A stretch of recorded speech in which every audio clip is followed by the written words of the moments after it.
All right, so let's talk to the senior multi-cloud architects out there. You know the drill, right?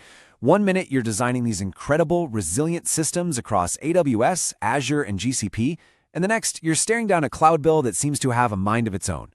Well, today we're going to tackle that exact problem. We're going to talk about how you can move from just reacting to those monthly bills to actually architecting your finances with real foresight. It's time to go from cost chaos to crystal clarity. I mean, does this sound familiar? You've got teams spinning up resources on different clouds, and each one has its own, unique way of billing. Then, at the end of the month, you're the one left trying to stitch it all together.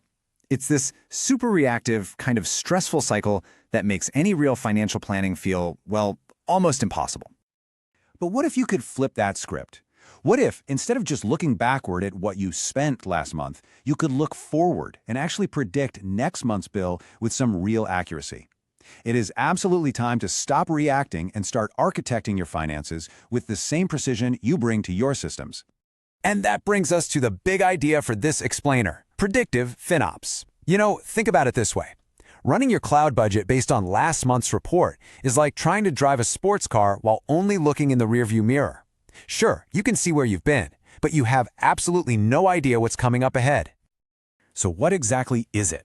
Well, predictive FinOps is really the practice of using analytics and forecasting to proactively manage and optimize your cloud spending before it even happens.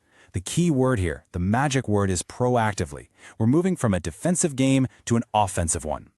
And this slide really nails the difference. The old way, over on the left, that's all about being reactive. You get surprise bills, you do a ton of manual analysis, and then you have to explain why you went over budget after it's already too late.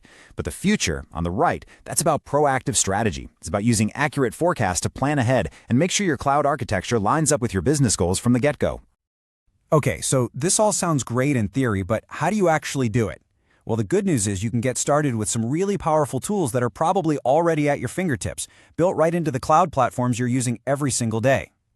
So each of the big players gives you a foundational forecasting tool.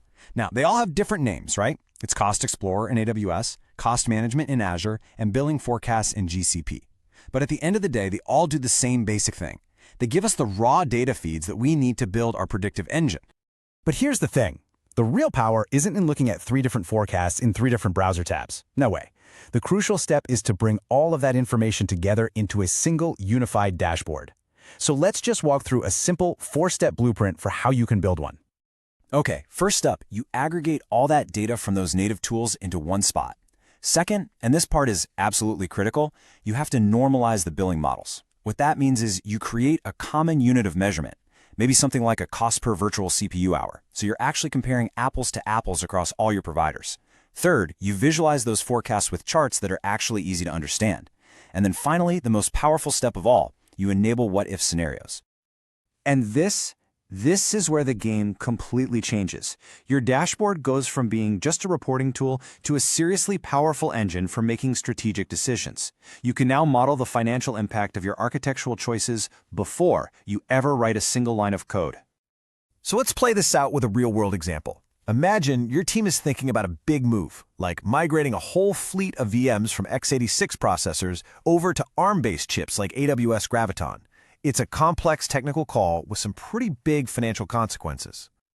This is exactly where your dashboard pays for itself. Instead of just guessing, you can model the entire scenario. You can calculate not just the direct savings on the instances, but also the potential impacts on performance and even the engineering time it'll take to do the migration. You can make a smart, data-driven decision. Or let's try another common one. The business wants to expand into a new geographic region to cut down on latency for customers over there. What's the true cost of making that happen? Well, your dashboard can tell you. It can forecast those notoriously tricky data egress fees by modeling your specific traffic patterns. It can break down all the new infrastructure costs and, maybe most importantly, help you have a real strategic conversation about the trade-offs between cost and latency for that specific region. Because ultimately, that's what this is all about. You're no longer just managing data from old bills. You are actively using that data to create genuine, actionable foresight for your entire organization. So I'll leave you with this one thought. When your multi-cloud costs stop being this chaotic, unpredictable variable and instead become a predictable line item, the whole conversation changes. It's no longer about how are we going to control these costs. It's about What amazing things are we going to build with this newfound certainty? Thanks for joining us for this explaining.